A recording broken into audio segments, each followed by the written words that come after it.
You absolutely do not have to boil dry pasta before using it in a baked pasta dish. It's generally easier if you don't boil it, and the result is arguably better. Basically, all the recipes tell you to parboil your pasta before you bake it in the oven, and I'm honestly not sure why. To convert any existing recipe into this new method that I'm trying to espouse here, first you just assemble it as instructed, but give it a little extra pinch of salt and top it off with just enough water to cover everything.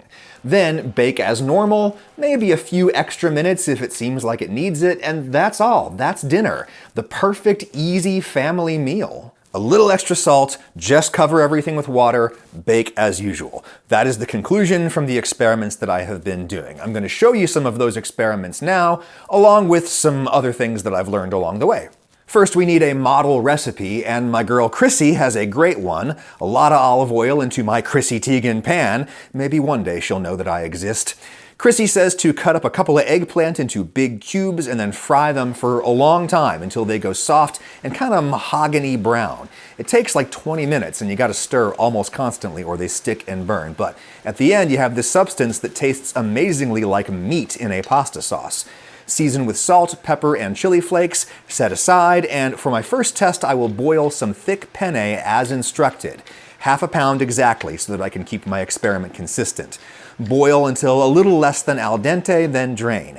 Half of my eggplant goes into one dish and half into the other. Then I need 3 cups of tomato sauce in each one. I'll just use a jar sauce today. That's a pretty good jar sauce. Hashtag not an ad. A cup of ricotta cheese into each one. Some balls of fresh mozzarella for heterogeneity, 5 in each. Tear in some fresh basil, season with chili flakes, pepper, and a pinch of salt.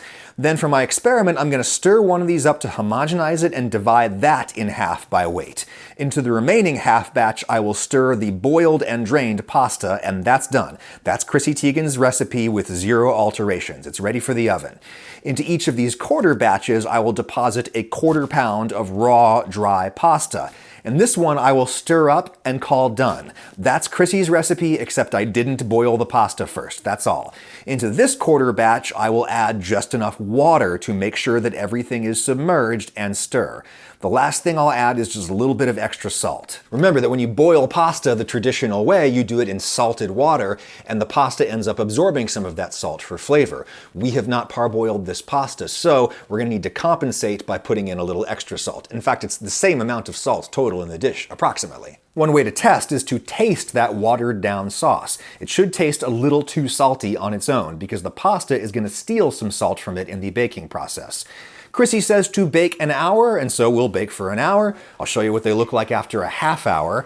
Whether you cover these is chiefly a question of how dark and crispy do you like the top. I like it crispy. Raw pasta with extra water looks terrible at this stage, but have faith, give it time. This is a great book, by the way, hashtag not an ad. Great recipe, though it is a little time consuming with the eggplant step. If you want something faster, consider HelloFresh, sponsor of this video. If you've got New Year's goals, like eat at home more often, well, HelloFresh is here. One of my goals is to eat less meat, so I ordered a vegetarian box, but they've got meat plans, fish plans, low carb, kid-friendly, whatever. Hey, let's do the ziti, that's on topic. No need to freeze my way to the grocery store this winter. Everything comes to the door pre-portioned, so there's virtually 0 waste, and on average, a HelloFresh meal is about 25% cheaper than takeout. There's going to be a lot of nice fresh vegetables in here, and you know, I always find that HelloFresh recipes are easily customizable. If there's an ingredient we don't like, we just leave it out. Or in this case, I'm going to try not parboiling the pasta as instructed. Just top off with a little extra water. Then the instructions tell you to drop in this seasoned ricotta in globs for heterogeneity. Mozz on top, bake, and that looks awfully good, doesn't it? The pasta itself is perfectly cooked, by the way. Try HelloFresh yourself. Go to HelloFresh.com, use my code AdamRagusia21 for 21 free meals plus free shipping. 21 free meals with my link and code in the description. Thank you, HelloFresh. Anyway, Here's the Chrissy Teigen eggplant pasta after an hour, per the book. The raw pasta with no extra water looks pretty crispy. Raw pasta with extra water looks like it needs maybe a few more minutes, so I'll give it a few more minutes. I like for the top to be really brown, and there you go. So yeah, not boiling the pasta does not necessarily save you on time. It just saves you on effort and on dishes. Oh, and by dishes, Brits, of course I mean washing up. Boiled pasta, raw pasta with no extra water, raw pasta with extra water. Raw pasta with no extra water doesn't quite taste as bad as it looks, but the sauce is too thick and the top layer is inevitably hard. Get rid of that. Here's the real comparison. The texture of the penne is remarkably similar. Boiled pasta is no less or more al dente than the raw pasta with extra water. Sauce consistency is the same. I asked Lauren to try them to see if she could tell which was which. She could not, though she could spot a difference. Notice how the raw pasta with extra water is a little darker in color. The noodle itself is also a little stronger in flavor. When pasta cooks entirely inside a flavored liquid, more of that flavor and color penetrates into the structure of the noodle, and you actually taste it as you bite through it. I'm honestly not sure that I prefer that. Might just be that this is what I'm used to, but maybe I prefer the heterogeneity provided by the slightly bland boiled pasta that's offset by the strong sauce that's all around it. But, it's a subtle difference. You probably wouldn't notice without me calling your attention to it. And I feel much more strongly about not having to wash my pasta pot. If you're clever about it, you can do a baked pasta dish as a one-pot meal. I'm not even going to dirty a cutting board here. I'll just crudely slice a shallot directly into my baking dish. It's going to cook for an hour in the oven. It's going to be fine. I've got some leftover bagged greens, throw some of those in. A baked pasta dish is great for cleaning out the fridge. I've got some canned crushed tomatoes. You really don't have to cook the sauce in advance. It's going to bake in the oven. I've got some bresaola, which is cured beef, but any thin sliced cured meat would work, or skip it. I've got some fresh mozzarella, deposit in big chunks for heterogeneity.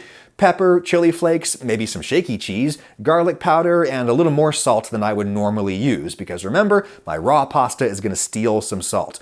I'll simply stuff in as much dry pasta as I can fit. Top off with water, or perhaps another liquid like white wine.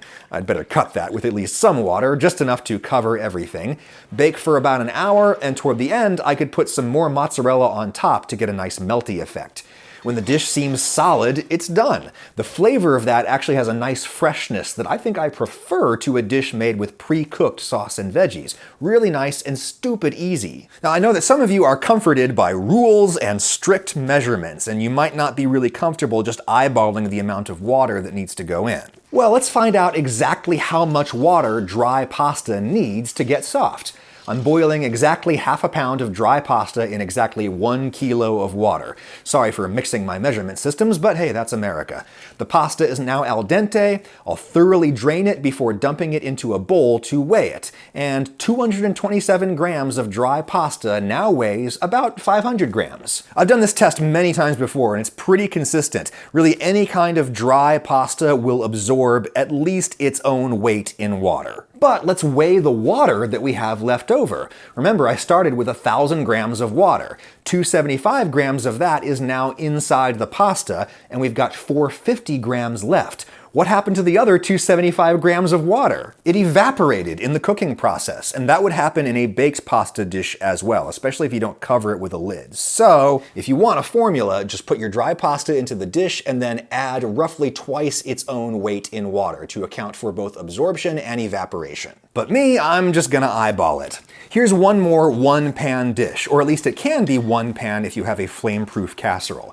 A big knob of butter goes in along with 2 cups of milk and then 6 ounces of American cheese. Yes, this is my Italian-American grandmother's mac and cheese recipe that I cooked on the channel here years ago with my dad.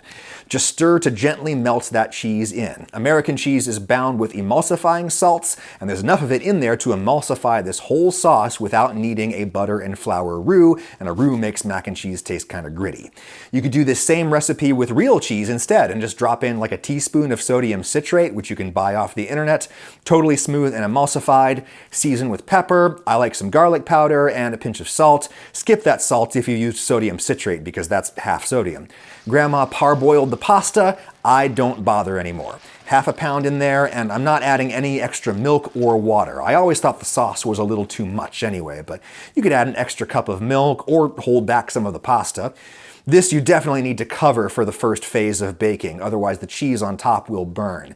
I bake for half an hour covered and then another 20 or 30 minutes uncovered until I like the color, and there you go. Couldn't be easier, couldn't be more delicious. Sorry, Grandma. So why do all of the baked pasta recipes tell you to parboil your pasta before you put it in the oven? My best guess is that it's a habit that was left over from the days when all pasta was fresh. As I talked about in my old video about lasagna, when you make baked pasta with raw, fresh egg noodles, it comes out kind of gummy in spots and kind of leathery in others. It's just gross. You have to boil it first. And mind you, I'm talking about real fresh egg pasta there, not these raw, fresh lasagna sheets that you get in the refrigerator section that are soft and you can throw them right in. These have been pre-cooked in some way prior to packaging. That's why you can throw them straight into the dish. I mean, I'm not claiming to know what their manufacturing process is. Maybe they don't literally boil it, but the starch is very clearly gelatinized in some way prior to packaging. That's why you can throw it straight into the dish. And from now on, I will be throwing my dry pasta straight into the dish too, because I just can't come up with a good enough reason to do anything else.